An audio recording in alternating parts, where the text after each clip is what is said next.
Halo semuanya, jadi hari ini aku Fabian Cesta Adabi Profesional akan menjelaskan tentang komunikasi antar pribadi gitu ya. Setelah mempelajari materi ini, diharapkan dapat menjelaskan definisi dan tujuan komunikasi antar pribadi dan juga memahami dan mampu menjelaskan kualitas komunikasi antar pribadi yang efektif beserta contohnya. Jadi komunikasi antar pribadi itu atau komunikasi interpersonal. Menurut De Vito ini, komunikasi antar pribadi adalah interaksi verbal dan nonverbal antara dua orang atau kadang lebih dari dua orang yang saling ketergantungan. Dan menurut West dan Turner juga, komunikasi antar pribadi adalah proses transaksi pesan antara orang-orang untuk menciptakan dan menjaga makna bersama. Komunikasi antar pribadi juga dipandang sebagai bentuk komunikasi yang paling sempurna. Kemudian komunikasi antar pribadi juga sangat dipengaruhi oleh komunikasi intrapribadi. Nah, jadi ada klasifikasinya komunikasi antar pribadi ini. Pokoknya ada 4. Yang pertama itu interaksi intim, percakapan sosial, interogasi, dan wawancara. Nah, sekarang aku akan ngasih tahu tujuan komunikasi antar pribadi. Jadi tujuan komunikasi antar pribadi itu untuk belajar, untuk berhubungan, untuk mempengaruhi, untuk bermain, dan juga untuk menolong. Nah, komunikasi antar pribadi juga memiliki beberapa faktor untuk meningkatkan efektivitas komunikasi antar pribadi itu.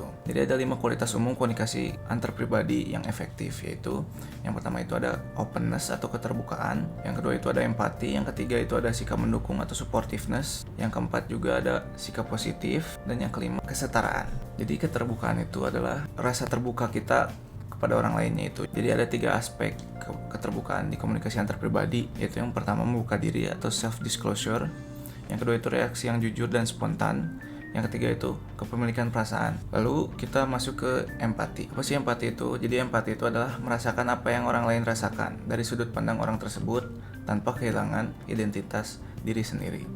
Itu menurut De Vito. Dan berempati juga dapat ditunjukkan dengan verbal dan juga non-verbal. Nah, jadi ada beberapa cara juga nih untuk menunjukkan rasa empati. Jadi yang pertama itu berpikir empati. Jadi kalau berpikir empati itu kayak kita ngasih lihat kalau kita tuh mengerti apa yang orang lain itu rasakan. Yang kedua juga ada merasakan empati. Jadi kalau merasakan empati itu kita lebih kayak kitanya nunjukin perasaan yang dirasakan berdasarkan yang orang lain rasakan. Nah, yang selanjutnya ada sikap mendukung atau supportiveness. Jadi sikap mendukung itu adalah perilaku yang deskriptif tapi bukan evaluatif, terbuka dan juga bukan mutlak. Jadi ada beberapa caranya juga untuk menunjukkan sikap suportif ini. Yang pertama itu hindari menuduh atau menyalahkan. Yang kedua itu hindari menilai secara negatif. Yang ketiga hindari mengkhotbahi. Jadi jangan seakan-akan kita tahu segalanya gitu. Dan tunjukkan kesediaan mendengarkan dan keterbukaan pikiran. Dan yang terakhir itu mintalah pendapat orang lain juga. Jangan hanya pendapat diri sendiri. Selanjutnya ada sikap positif atau positiveness. Jadi sikap positif ini ditunjukkan lewat penggunaan pesan-pesan positif. Sikap positif sangat dipengaruhi oleh pandangan positif terhadap diri sendiri. Jadi ada beberapa cara juga untuk menunjukkan sikap positif. Yang pertama itu temukan hal-hal positif dalam diri orang lain dan pujilah secara spesifik. Tunjukkan secara nonverbal kepuasan dan kesenangan ketika berkomunikasi dengan orang lain. Contohnya tersenyum, menatap kontak mata, jarak yang relatif dekat, dan lain-lain.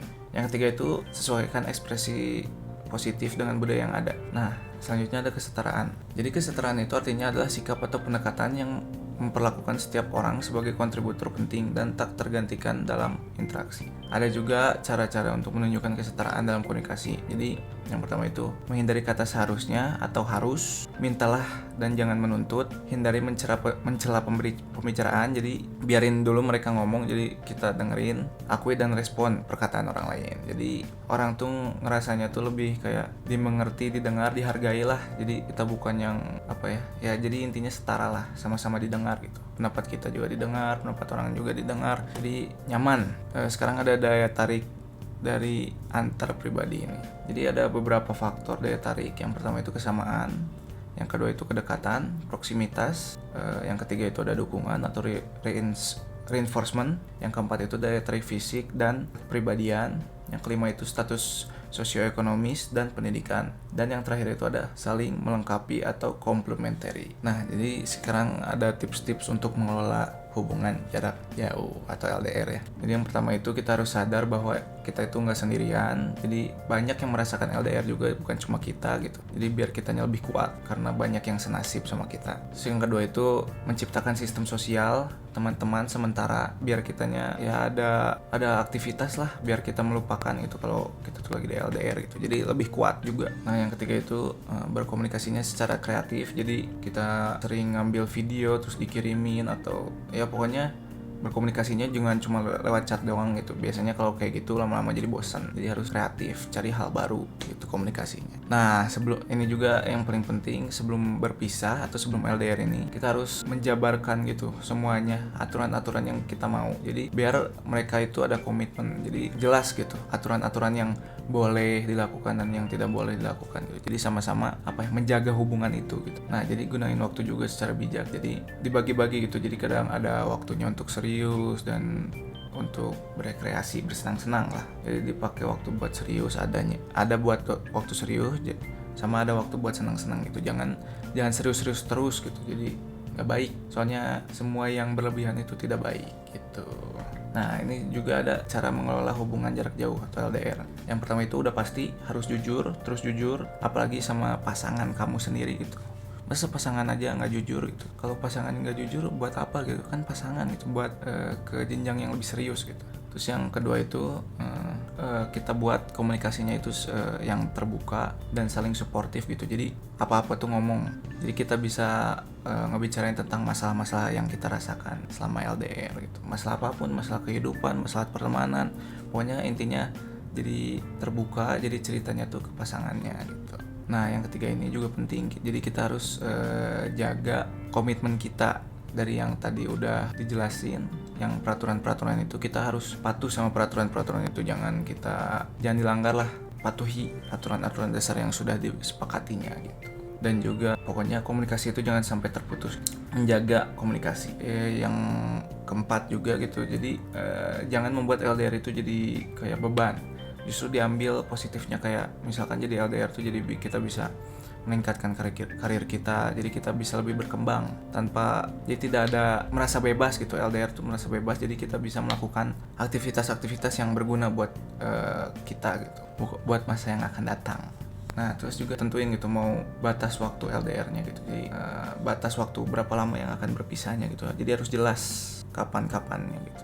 Nah sekarang juga ada penyebab dari rusaknya hubungan. Yang pertama itu komunikasi yang buruk ya. Kalau komunikasi yang buruk kan jadi nggak enak ya kalau punya pasangan tapi komunikasinya nggak jelas gitu, atau yang nggak nyaman lah. Kalau nggak nyaman mah ngapain jadi pasangan gitu. Yang kedua itu ada hubungan dengan pihak ketiga ya, seperti di sinetron. Yang ketiga juga ada perubahan dalam hubungan. Yang keempat itu adalah masalah seks dan pekerjaan. Yang kelima itu kesulitan keuangan. Dan yang keenam kepercayaan yang salah atau tidak sepaham tentang hubungan, yaitu penyebab rusaknya hubungan.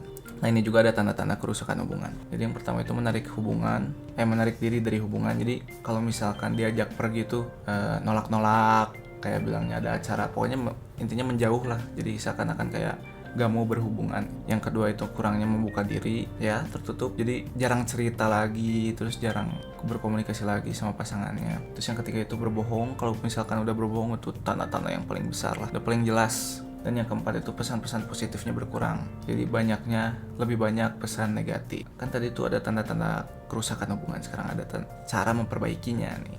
Jadi yang pertama itu kenali masalahnya tuh di mana, kenali apa yang menjadi masalahnya, internal maupun eksternal. Pokoknya harus jelas masalahnya itu dari mana. Yang kedua itu pokoknya konfliknya diselesaikan, cari jalan keluarnya, tapi dengan baik-baik gitu, bukan saling menyalahkan. Terus kalau udah misalkan udah ketemu masalahnya di mana, lakuin penyelesaiannya secara bersama gitu. Mempraktekkan solusi yang udah didapatkan bersama itu. Dan yang terakhir itu mengambil resiko.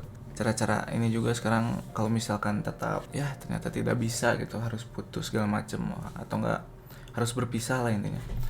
Ini juga ada cara-cara mengatasi putusnya suatu hubungan. Nah, jadi yang pertama itu putuskan siklus kesepian dan depresi. Jadi kalian tuh jangan tenggelam dalam kesedihan, dalam depresi gitu. Cari aktivitas yang seru, cari teman-teman yang sayang sama kita. Tanya juga semangat untuk melakukan aktivitas sehari-hari. Kita juga bakal lupa gitu sama hubungan yang udah putus sebelumnya.